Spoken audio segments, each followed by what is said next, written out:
सोचिए आज सुबह आपने क्या किया, उठते ही व्हाट्सएप खोला, फैमिली ग्रुप में गुड मॉर्निंग का मैसेज आता है, किसी ने एक मीम फॉरवर्ड किया है और ऑफिस ग्रुप में बॉस का मैसेज ऑलरेडी वेट कर रहा था। और ये ऐसा सिर्फ आप नहीं करते बल्कि इस पूरी दुनिया में 2 अरब से ज्यादा लोग हर रोज करते हैं। मतलब कि हर 4 में से 1 इंसान रोजाना व्हाट्सएप यूज करता है। मतलब कि एक तरीके से देखा जाए तो व्हाट्सएप हमारी जिंदगी में इतना इन्वॉल्व हो गया है कि हम सोच भी नहीं सकते। जिसमें सुबह उठते ही व्हाट्सएप, पेरेंट्स से बात करने के लिए व्हाट्सएप, स्कूल कॉलेज जैसे ग्रुप्स को एक्सेस करने के लिए व्हाट्सएप, और आजकल तो मैरिज कार्ड जैसे इन्विटेशन को भी किसी को सेंड करने के लिए व्हाट्सएप का यूज किया जाता है। देखिए 2016 में आपके डेटा की प्राइवेसी और सिक्योरिटी के फीचर को अपडेट करने के लिए व्हाट्सएप ने एक फीचर लॉन्च किया। व्हाट्सएप ने आपकी चैट्स पर अब तक का सबसे बड़ा डिजिटल लॉक लगाया था 2016 में, और वो डिजिटल लॉक था end to end encryption feature को लॉन्च करके। मतलब कि जब आप चैट से या फिर मैसेज बहुत तेजी से करते हो तो उसमें लीक होने के चांसेस बढ़ जाते हैं, और ये हो भी रहा था। 2016 के पहले इस टाइप की बहुत सारी दिक्कतें हो रही थी। अक्सर लोगों के साथ चैट्स लीक होना या फिर लोगों की पर्सनल इंफॉर्मेशन लीक होना, जैसे कि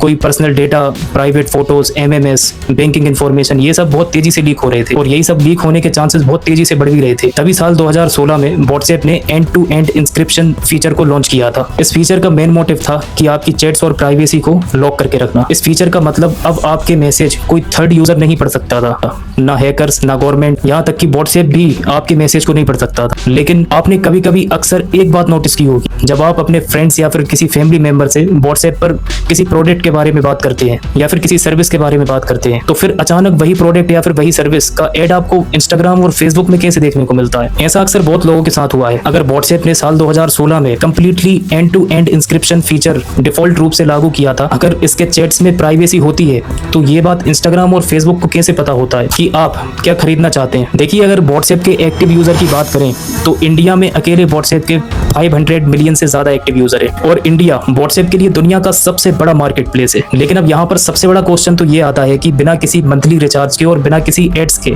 ये कंपनी जो 2 बिलियन से ज्यादा लोगों को फ्री सर्विस दे रही है, और आज इस कंपनी की वैल्यूएशन 100 बिलियन से भी ऊपर चली गई है। ये कंपनी हर साल लाखों करोड़ों रुपए कमा रही है। इस व्हाट्सएप कंपनी का बिजनेस मॉडल और रेवेन्यू इनकम सोर्सेस क्या है, इस कंपनी का पैसा एक्चुअल में कहां से आता है, और अगर पैसा नहीं भी आता है तो साल 2014 में फेसबुक ने व्हाट्सएप के लिए $19 बिलियन खर्च क्यों किए थे, और इस $19 बिलियन डील के पीछे क्या हुआ था, जिस बारे में बहुत कम लोग जानते हैं। ये सारी इंफॉर्मेशन, ये सारे क्वेश्चंस आज हम इस एपिसोड में सॉल्व करेंगे स्टेप बाय स्टेप। जानने के लिए वीडियो को लास्ट तक जरूर देखिएगा। और हाँ, इस वीडियो के सारे रिसर्च सोर्सेज की लिंक वीडियो के डिस्क्रिप्शन में मेंशन है। इस वीडियो को पूरा देखने के बाद आप सारी इंफॉर्मेशन और ऑथेंटिक सोर्सेज वो भी वीडियो के डिस्क्रिप्शन में जाकर आप देख सकते हैं।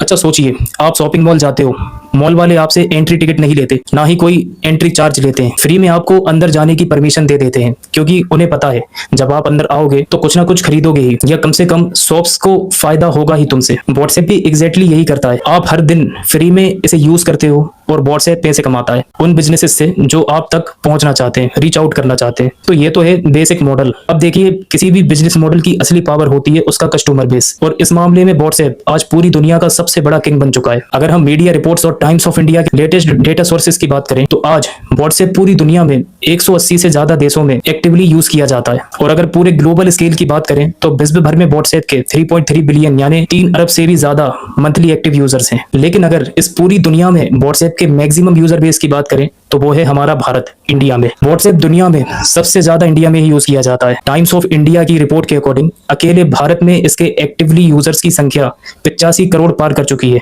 इसका मतलब ये हुआ कि दुनिया का लगभग हर तीसरा यूजर आज सिर्फ इंडिया में मौजूद है जो कि हर रोज व्हाट्सएप यूज करता है। अब आप खुद ही सोचिए, जिस प्लेटफॉर्म के पास 180 से ज्यादा देशों का नेटवर्क हो और इंडिया जैसे बड़े मार्केट में 85 करोड़ से ज्यादा लोग डेली एक्टिव हो, वो कंपनियों के लिए बिजनेस और मार्केटिंग करने के लिए कितनी बड़ी गोल्ड माइन है। बस यही मैसिव रीच व्हाट्सएप के पूरे बिजनेस का असली पावर है। देखिए, वीडियो में आगे बढ़ने से पहले एक बार इस ऐप के साइज और मार्केट रीच के बारे में समझते हैं। अभी हम बिजनेस मॉडल की भी बात करेंगे। देखिए, इसके एक्टिव यूजर की बात करें तो 2 बिलियन मंथली से ज्यादा इसके एक्टिव यूजर्स हैं। मतलब इंडिया की पूरी पॉपुलेशन से भी ज्यादा लोग सिर्फ व्हाट्सएप यूज करते हैं, जो कि 180 से भी ज्यादा कंट्रीज में अवेलेबल है।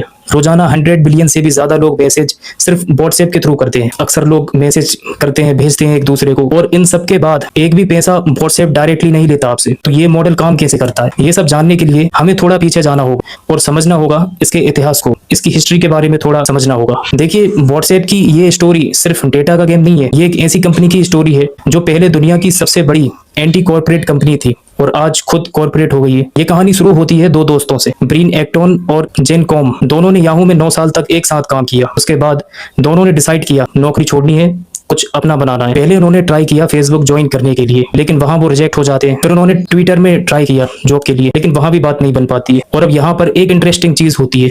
2009 में ब्रीन एक्टन ने एक ट्वीट किया। उसने ट्वीट में लिखा था, फेसबुक ने मुझे रिजेक्ट कर दिया, life goes on, next adventure await. उसके बाद अब यहाँ पर आता है एक असली ट्विस्ट। सोचिए जरा, जिन्हें फेसबुक ने रिजेक्ट किया, उन्होंने एग्जैक्टली 5 साल बाद एक ऐसी ऐप बनाई जिसमें फेसबुक ने उनकी कंपनी को 2014 में $19 बिलियन में खरीदा था, जो कि हम सब जानते हैं। लेकिन ये तो बात की बात है। सबसे पहले समझते हैं व्हाट्सएप बना कैसे है, आखिर इसे इन्वेंट करने के पीछे की वजह क्या थी, इसे बनाने की जरूरत क्यों पड़ी। तो देखिए, आते हैं वापस स्टोरी पर। देखिए, जेन कॉम अक्सर हर रोज जिम जाया करते थे और वहां उन्होंने एक सबसे बड़ी प्रॉब्लम नोटिस की। वहां पर प्रॉब्लम ये होती है कि कभी कभी उनके फोन का सिग्नल ही नहीं आता। इस वजह से क्या होता था, उनके दोस्त जो होते थे, फ्रेंड्स जो होते थे, उनके इंपॉर्टेंट कॉल उनसे मिस हो जाया करते। तो उनके दिमाग में एक आइडिया आता है, एक ऐसी ऐप होनी चाहिए जहां पर लोग अपना स्टेटस लिख सके, लोग इन्फॉर्म कर सके कि वो अभी कहां पर है, जैसे कि जिम में हूं या फिर मीटिंग में हूं, ड्राइविंग कर रहा हूं, बस इतना। जिससे क्या होगा, दोस्तों को पता चलेगा और अननेसेसरी कॉल्स मिस नहीं होंगे। इसीलिए इस ऐप का नाम रखा था व्हाट्सएप। व्हाट्सअप मतलब क्या चल रहा है। अब यहाँ पर क्या होता है, उन दोनों दोस्तों ने ऐप बनाना शुरू कर दिया एक साथ। लेकिन इस पहले वर्जन में आप किसी को मैसेज नहीं भेज सकते थे,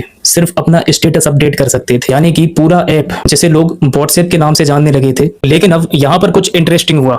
कुछ यूजर्स ने स्टेटस को मैसेज की तरह यूज करना शुरू कर दिया। मतलब कि एक लिखता था ऑफिस जा रहा हूं, वहां से दूसरा यूजर रिप्लाई करता था अपने स्टेटस पर, ठीक है शाम को मिलते हैं। तब यहाँ पर जेमकॉम ने ये चीज नोटिस की और देखा और समझा कि लोग इस ऐप में मैसेज करना चाहते हैं। तो उन्होंने मैसेज का ये फीचर उस ऐप में इंटीग्रेट किया और बस यही वो फीचर था जो उनके लिए सबसे बड़ा टर्निंग पॉइंट साबित हुआ। 2009 में अगर हम मैसेज ऐप्स की बात करें तो ज्यादातर यूजर्स के पास सिर्फ एक ही पॉपुलर ऑप्शन था और वो ऑप्शन था ब्लैकबेरी मैसेंजर यानी BBM। लेकिन उसकी सबसे बड़ी प्रॉब्लम ये थी कि सिर्फ ब्लैकबेरी फोन यूजर्स ही उसका यूज कर सकते थे, ना ही उसका यूज नोकिया वाले यूजर कर सकते थे और ना ही सैमसंग वाले यूजर उसका यूज कर सकते थे।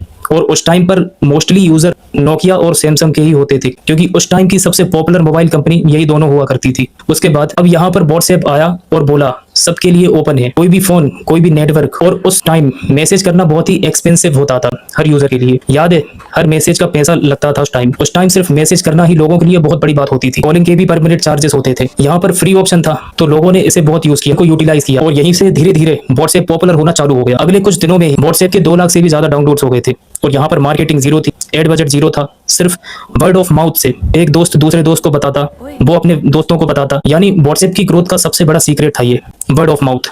चलिए अब आते हैं इसके मेन बिजनेस मॉडल पर कि ये व्हाट्सएप कंपनी एक्चुअल में कहां से पैसा कमाती है। अगर अब यहाँ पर व्हाट्सएप के एक्सपेंसेस की बात करें तो उतना कोई ज्यादा खर्चा नहीं था। उनके पास छोटी सी टीम थी, छोटा सा ऑफिस था, मार्केटिंग पे कुछ खर्चा नहीं था। उनके लिए सबसे बड़ा खर्चा था SMS वेरिफिकेशन का। इसमें क्या होता है, देखिए जब कोई नया यूजर व्हाट्सएप ज्वाइन करता है तो व्हाट्सएप एक वेरिफिकेशन SMS भेजता था। वो एक SMS पर यूजर, वही उनका सबसे बड़ा बिल था, सबसे बड़ा खर्चा था। तो अब यहाँ पर उन्हें फंडिंग चाहिए थी और इन्वेस्टमेंट भी आया, लेकिन उतना कुछ ज्यादा नहीं आया। इन सिचुएशंस को देखते हुए उन्होंने डिसाइड किया कि ऐप से डायरेक्ट पैसा लेते हैं, यानी कि 99 सेंट पर ईयर में, मतलब लगभग 80 रुपीज साल भर के लिए। उस समय के एक्सचेंज रेट के अकॉर्डिंग 99 सेंट्स इंडियन करेंसी में लगभग 80 रुपए के लगभग होते थे, जो कि अभी बढ़ गए हैं। और यहीं से व्हाट्सएप के पहले बिजनेस मॉडल की शुरुआत होती है। आपको ये सुनकर अजीब लगेगा कि 80 रुपए पे करने के बाद आप व्हाट्सएप को पूरे साल यूज कर सकते थे, और लोगों ने ये रुपए पे भी किए क्योंकि ऐप इतना स्मूथ था, फीचर इतने अच्छे थे, फोटोज भी सेंड करते थे और इजीली उसको एक्सेस कर सकते थे। यूजर्स खुश थे उस ऐप को यूज करते समय। 2011 तक व्हाट्सएप ऐप स्टोर का सबसे टॉप ऐप बन गया था। लगभग हर देश में उसकी रीच बढ़ने लगी थी। लेकिन एक एक्सेप्शन था यहाँ पर, वो ये था अमेरिका वाले टेलीकॉम कंपनीज पहले से फ्लैट रेट SMS देती थी, तो व्हाट्सएप की जरूरत ही कम थी उस टाइम। सोचने वाली बात है, अमेरिकन आज भी USA व्हाट्सएप के सबसे वीक मार्केट में से एक माना जाता है। इस दौरान ब्रियन एक्टन ने अपने डेस्क पर एक नोट चिपका रखी थी, उस पर लिखा था no ads no games no gimmicks. और ये उनके लिए एक स्लोगन नहीं था, ये उनका एक कमिटमेंट था। उन्होंने डिसाइड किया था कि व्हाट्सएप सिर्फ एक ही काम करेगा, सिर्फ मैसेज करने का, और वो एक काम इतने अच्छे से करेगा कि कोई कंप्लेंट ना कर सके। कोई डिस्ट्रैक्टिंग फीचर नहीं, कोई गेम्स नहीं, कोई एड्स नहीं। और बाद में सबसे ज्यादा यही अप्रोच काम आई। महज 3 साल में व्हाट्सएप प्रॉफिटेबल कंपनी बन गई थी, सिर्फ $1 पर ईयर चार्ज करने से। और देखिए अब तक की कहानी सुनने में तो बड़ी अच्छी लगती है, छोटी सी कंपनी, बड़े सपने, हॉनेस्ट बिजनेस मॉडल। लेकिन यहाँ से ये स्टोरी एक अलग ही मोड़ लेती है, क्योंकि अब यहाँ पर एंट्री होती है फेसबुक की। और उसके बाद जो हुआ वो व्हाट्सएप के फाउंडर्स ने कभी सोचा भी नहीं था। होता कुछ यूं है, ईयर 2012 में मार्क जुकरबर्ग ने व्हाट्सएप को खरीदने की कोशिश की, लेकिन उस टाइम कोई बात नहीं बनी।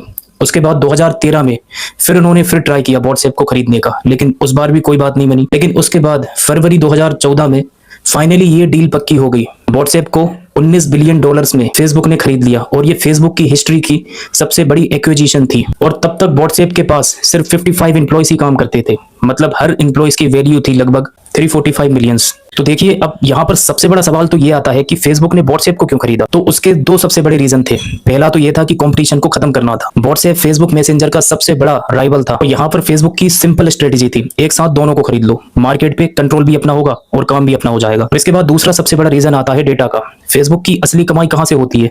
डेटा से, एड्स से। और व्हाट्सएप के पास दुनिया भर के यूजर का डेटा था। यहाँ पर फाउंडर्स ने डील इसलिए एक्सेप्ट की क्योंकि मार्क जुकरबर्ग ने प्रॉमिस किया था कि व्हाट्सएप इंडिपेंडेंटली चलेगा, मतलब कि sounds like a good deal, right. लेकिन आगे चल के ये प्रॉमिस टूट गया था। धीरे धीरे फेसबुक का प्रेशर बढ़ने लगा, डेटा शेयर करो, मोनेटाइज करो, जल्दी करो, ये सब दिक्कतें हो रही थी। फिर जनवरी 2016 में व्हाट्सएप ने $1 फी हटा दी, फिर से टोटली फ्री हो गया था। और इसका रीजन बताया कि इंडिया जैसी जगह पे जहां पर लोग सबसे ज्यादा व्हाट्सएप यूज करते हैं, अक्सर लोग क्रेडिट कार्ड यूज नहीं करते उस टाइम पर, मतलब $1 पे करना मुश्किल था, इसलिए यूजर बेस बढ़ाने के लिए $1 फी को हटाना पड़ा। ठीक बात है, लेकिन अब सवाल ये है कि पैसा कहां से आएगा इसे सर्वाइव करने के लिए। तो फेसबुक के इन्वेस्टर्स भी प्रेशर में आ गए थे इस डील के कैंसिल होने पर, क्योंकि उन्होंने 19 बिलियन दिए थे, उन्हें भी अपना रिटर्न चाहिए था। ये प्रेशर जुकरबर्ग ने व्हाट्सएप फाउंडर्स पर डाला और सितंबर 2017 में ब्रेन एक्टोन ने रिजाइन कर दिया फेसबुक से। और इसके बाद कुछ महीने बाद जेन कॉन भी चले गए वहां। और जाते जाते उन्होंने कहा कि फेसबुक का जो काम करने का तरीका है, डेटा को लेकर जो नजरिया है, प्राइवेसी पर जो नजरिया है, और वो जिस बिजनेस मॉडल की तरफ व्हाट्सएप को ले जाना चाहते थे, वो उन्हें मंजूर नहीं था और वो वहां से चले गए। ब्रेन एक्टोन ने फिर एक बार नॉन प्रॉफिट सिग्नल फाउंडेशन बनाया और उसी को बनाने से सिग्नल ऐप आया, जो व्हाट्सएप का प्राइवेसी फ्रेंडली अल्टरनेटिव है, जिसमें नॉन प्रॉफिट, नो एड्स और नो डेटा सेलिंग था। इसके बाद साल 2016 में व्हाट्सएप ने अपनी चैट्स को प्राइवेट और सिक्योर करने के लिए अब तक का सबसे बड़ा डिजिटल ताला लगाया था, और वो डिजिटल ताला था end to end encryption feature को लॉन्च करके। जब ये फीचर लॉन्च हुआ तब दुनिया को बोला गया कि आपके मैसेजेस कोई नहीं पढ़ सकता, ना हैकर्स, ना गवर्नमेंट और ना खुद व्हाट्सएप। लेकिन अब यहाँ पर सवाल तो ये आता है, अगर चैट्स इतनी लॉक्ड है तो व्हाट्सएप पर आपकी एक्टिविटीज या फिर चैट से इंस्टाग्राम पर फेसबुक को कैसे पता चलता है कि अगले स्टेप में आप कौन सा प्रोडक्ट या फिर कौन सी सर्विस खरीदने वाले हैं? तो देखिए, इसका सिंपल सा जवाब है मेटा डेटा। यानी कि फेसबुक आपके वर्ड्स को नहीं पढ़ता, लेकिन आप कब, कहां और किस ब्रांड्स के बिजनेस अकाउंट से बात कर रहे हैं, ये सब ट्रैक करता है। अब यहाँ पर सबसे बड़ा शॉकिंग फैक्ट तो ये आता है कि इंस्टाग्राम और फेसबुक को आपकी चैट्स का एक वर्ड भी पढ़े बिना भी सब कुछ पता होता है। और इसका जवाब सिर्फ इन 3 पॉइंट में है। जैसे कि पॉइंट नंबर 1, आपका मेटा डेटा। जैसा कि अभी मैंने बताया था, मतलब कि मेटा आपके मैसेज का टेक्स्ट नहीं पढ़ता, लेकिन वो आपके डिजिटल साइंस को ट्रैक करता है। जैसे कि आपने कब और किस टाइम पर क्या चैट की, आप किस ब्रांड या फिर बिजनेस के बिजनेस अकाउंट पे बात कर रहे हैं, अपने चैट्स पे आपने किस वेबसाइट के लिंक पर क्लिक किया है, किस वेबसाइट के लैंडिंग पेज पर आप व्हाट्सएप के थ्रू गए हो, ये सब वो ट्रैक करता है। इसके बाद पॉइंट नंबर 2 पर आता है फोन नंबर्स का कनेक्शन। इसमें क्या होता है, अगर आपका फोन वही सेम नंबर व्हाट्सएप, इंस्टाग्राम और फेसबुक तीनों से अटैच है, तीनों से जुड़ा हुआ है, जैसे कि आप व्हाट्सएप पर किसी ब्रांड से इंटरेक्ट करते हो, तो मेटा का सिस्टम तुरंत आपके उस नंबर से जुड़े इंस्टाग्राम अकाउंट पर वही एड भेज देता है। आपकी एक्टिविटीज को ट्रैक करने का ये भी एक सबसे बड़ा तरीका था। इसके बाद पॉइंट नंबर 3 पर आता है वेबसाइट पिक्सल ट्रैकिंग। मतलब कि जब आप व्हाट्सएप पर किसी भी लिंक पर क्लिक करके किसी वेबसाइट पर जाते हैं, तो वहां पहले से मेटा का एक हिडन टूल बैठा होता है, जिसे मेटा पिक्सल कहते हैं। अक्सर आपने इसके बारे में सुना भी होगा। ये टूल इंस्टाग्राम को तुरंत सिग्नल भेजता है कि इस बंदे ने अभी अपनी व्हाट्सएप एक्टिविटी के अकॉर्डिंग कौन से शूज देखे हैं, इससे इंस्टाग्राम पर ऐड दिखाओ, ये सिग्नल सीधा वो भेजता है। इसके बाद मेटा आपकी बातें नहीं सुनता, बल्कि आपके फोन नंबर के जरिए आपकी हर क्लिक और हर एक्टिविटीज के थ्रू आपसे कनेक्ट करता है और उसके थ्रू वो एड्स आपको सजेस्ट करता है सोशल मीडिया पर। 2018 के बाद मार्क जुकरबर्ग का व्हाट्सएप पर पूरा कंट्रोल आ गया था और तब असली बिजनेस मॉडल स्टार्ट हुआ। इसके बाद साल 2018 में व्हाट्सएप बिजनेस लॉन्च हुआ। मतलब कि जितने भी बिजनेस ओनर्स थे वो अपनी प्रोफाइल व्हाट्सएप पर बना सकते थे, उसमें वो अपनी वेबसाइट की लिंक अटैच कर सकते थे, फेसबुक पेज अटैच कर सकते थे। मतलब कि जितने भी बिजनेसमैन हैं उन सब के लिए ये बहुत बेनिफिशियल था। बिजनेस के लिए ये फ्री था, लेकिन असली पैसा आता है व्हाट्सएप बिजनेस एपीआई से, जिसकी अभी अपन ने बात की। अगर आप एपीआई के बारे में नहीं जानते हैं तो इससे पहले हमने ओपन एआई बिजनेस मॉडल की बात की थी इसके पहले वाले एपिसोड में। उसमें हमने अच्छे तरीके से एपीआई के बारे में डिस्क्राइब किया था। अगर आप इसके बारे में और इन्फॉर्मेशन जानना चाहते हो तो इस वीडियो को देखने के बाद आप उसे भी अच्छे तरीके से देख सकते हैं। इस वीडियो की लिंक आपको आई बटन या फिर प्रोफाइल पर मिल जाएगी। फिलहाल इसे समझने के लिए एक छोटा सा शॉर्ट फॉर्म में बता देता हूँ। देखिए, एपीआई का मतलब होता है एप्लीकेशन, मतलब कि ये एक तरीके का प्रोग्रामिंग इंटरफेस होता है। इसे और सिंपल एग्जांपल में समझाऊं तो देखिए, जब आप उबर पर गाड़ी या फिर कार बुक करते हो, उसमें गूगल मैप का मैप दिखता है। तो यहाँ पर क्या होता है, गूगल अपनी एपीआई उबर को देता है, मतलब कि एक सर्विस दूसरी कंपनी को देता है पैसे लेकर। ठीक वैसे ही व्हाट्सएप बिजनेसमैन को अपनी एपीआई देता है। इससे क्या होता है, तो देखिए, अगर आपने जोमेटो पर ऑर्डर दिया है और आपके पास फिर मैसेज मैसेज आता है, आपका ऑर्डर पैक हो गया है। ये मैसेज व्हाट्सएप पर आया, ये व्हाट्सएप एपीआई से आता है। जैसे कि मेक माई ट्रिप से कोई बुकिंग कंफर्म की तो बुकिंग कंफर्मेशन का जो मैसेज होता है वो एपीआई के थ्रू आता है।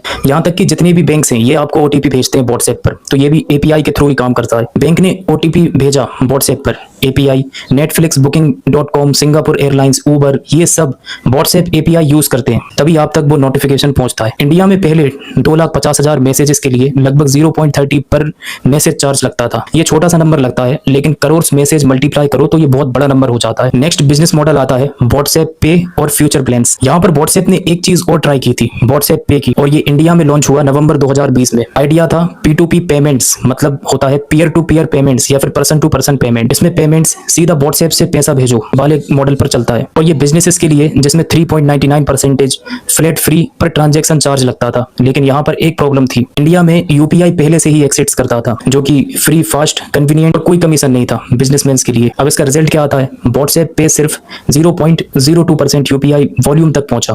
प्रैक्टिकली देखें तो ये बिजनेस मॉडल बिल्कुल फेल हो गया था, क्योंकि इतनी इसकी डिमांड नहीं थी इंडिया में। फ्यूचर में प्लान्स है व्हाट्सएप स्टेटस में एड्स दिखाने का, अभी ऑफिशियली लॉन्च नहीं हुआ है लेकिन डिस्कशंस चल रहे हैं। अप्रैल 2020 में फेसबुक ने रिलायंस जियो में 5.7 बिलियन इन्वेस्ट किए थे। उसके बाद जियो मार्ट व्हाट्सएप पर ट्रांजैक्शन करने लगा था, मतलब कि व्हाट्सएप एक ई कॉमर्स प्लेटफॉर्म भी बन सकता है आने वाले कुछ सालों में। अब आते हैं व्हाट्सएप के नेक्स्ट रेवेन्यू सोर्स पर, जो कि आता है ग्रीन टिक, blue tick, verified revenue income source. देखिए, आपने अक्सर देखा होगा व्हाट्सएप पर बड़े ब्रांड्स जैसे कि जोमेटो, बुक माई शो, नेटफ्लिक्स के नाम के आगे एक अब नया ब्लू टिक जरूर देखा होगा आपने। व्हाट्सएप इस छोटे से टिक से अरबों डॉलर्स का रेवेन्यू जनरेट करता है।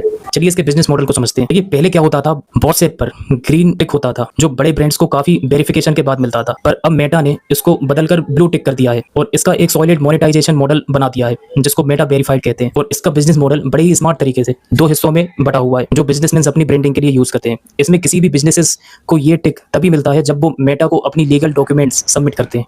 इस टिक को देकर कस्टमर्स का ट्रस्ट बनता है और फ्रॉड के चांसेस खत्म हो जाते हैं। लेकिन ये टिक अब फ्री नहीं है। व्हाट्सएप बिजनेस ऐप यूज करने वालों के लिए, छोटे बड़े बिजनेसेस के लिए ब्लू टिक को यूज करने के लिए और कुछ स्पेशल फीचर्स भी दिए जाते हैं, जिसमें मेटा को इस फीचर को प्रोवाइड करने के लिए कुछ स्पेशल मंथली सब्सक्रिप्शन भी पे करना होता है। पहले ये टिक फ्री मिलता था, लेकिन अब ये टिक फ्री नहीं है। व्हाट्सएप बिजनेस ऐप यूज करने वाले छोटे बड़े बिजनेसमैन को ये ब्लू टिक और कुछ एक्स्ट्रा फीचर्स के लिए मेटा हर महीने एक मंथली सब्सक्रिप्शन फीस चार्ज करता है, जो कि हर बिजनेसमैन या फिर हर छोटे मोटे इन्फ्लुएंसर्स को पे देना होता है। अब सोचिए, दुनिया भर में लाखों लोग, लाखों बिजनेसमैन जब हर महीने पैसे देंगे तो व्हाट्सएप की इसमें कितनी अर्निंग हो सकती है। इस बात का एस्टिमेट आप खुद ही लगा सकते हो। देखिए, व्हाट्सएप सिर्फ एक ऐप नहीं है, ये 3 अलग अलग कैटेगरी में आता है। एक आता है नॉर्मल व्हाट्सएप, जो हम हर रोज फैमिली और दोस्तों से चैट करने के लिए यूज करते हैं, नॉर्मली यूज करते हैं पर्सनली यूज के लिए, ये बिल्कुल फ्री होता है। इसके बाद दूसरी कैटेगरी में आता है व्हाट्सएप बिजनेस ऐप। ये छोटे मोटे जितने भी दुकानदार हैं, लोकल बिजनेसेस हैं, उनके लिए बना हुआ है। इसमें शॉप्स की डिटेल्स, बिजनेस कैटलॉग और ऑटो रिप्लाई जैसे डीएम करने से रिलेटेड टूल्स मिलते हैं। इस टाइप के फीचर्स मिलते हैं, ये भी फ्री है। ये सब व्हाट्सएप बिजनेस ऐप पर प्रोफाइल बनाते हैं तब मिलते हैं। जब आप व्हाट्सएप बिजनेस ऐप पर प्रोफाइल बनाते हैं तो व्हाट्सएप आपको अपनी दुकान के काम के हिसाब से कैटेगरी सेलेक्ट करने का ऑप्शन देता है। इसमें बहुत सारी कैटेगरीज आती है, जैसे कि ऑटोमेटिव गाड़ियों का बिजनेस हो या फिर एजुकेशन पर्पस पे कोई बिजनेस हो, जैसे स्कूल, कोचिंग या फिर ऑनलाइन क्लासेस। और फाइनेंस की बात करें तो बैंकिंग या फिर loan services, grocery store, restaurant, खाने पीने जैसे बिजनेस के मॉडल भी इसमें अटैच होते हैं इस कैटलॉग में। यहाँ पर क्या होता है, आप जो भी कैटेगरी सेलेक्ट करते हो, कस्टमर्स को आपके नाम के नीच वाली कैटेगरी दिखाई देती है, जिससे आपका बिजनेस और प्रोफेशनल लगता है। इसके बाद थर्ड कैटेगरी आती है व्हाट्सएप बिजनेस एपीआई, जिसके बारे में मैंने पहले भी आपको बताया था। ये बड़ी बड़ी कंपनीज जैसे कि जियो, एचडीएफसी बैंक, जोमेटो के लिए यूज होता है। इसमें आप एक साथ लाखों कस्टमर्स को ऑटोमेटेड मैसेज भेज सकते हो और ओटीपी भेज सकते हो, लेकिन ये पेड होता है और यही व्हाट्सएप की मेन इनकम सोर्सेस में से एक होता है, व्हाट्सएप बिजनेस एपीआई। लेकिन इसमें कुछ प्रीमियम प्लान्स भी मिलते हैं। सो ये था व्हाट्सएप का पूरा बिजनेस मॉडल, जिसकी शुरुआत हुई थी एक छोटे से सिंपल स्टेटस ऐप से, फिर मैसेजिंग प्लेटफॉर्म बना, $1 पर ईयर ट्रांजैक्शन फीस ली गई। तो ये था व्हाट्सएप का पूरा बिजनेस मॉडल, जिसकी शुरुआत हुई थी एक छोटे से सिंपल से स्टेटस ऐप से, फिर मैसेजिंग ऐप बना, प्लेटफॉर्म बना, $1 ईयर का ऑनेस्ट बिजनेस मॉडल से प्रॉफिटेबल हुआ, और जो कि $19 में फेसबुक को बिका, जिसमें फाउंडर्स अपनी वैल्यूज के लिए छोड़ के चले गए थे। और आज व्हाट्सएप बिजनेस एपीआई का सबसे बड़ा मेन इनकम का वैल्यू है। तो ये था 4 बिजनेस मॉडल। आप नेक्स्ट कौन सा बिजनेस मॉडल जानना चाहते हो, ये भी कमेंट बॉक्स पर जरूर बताइए।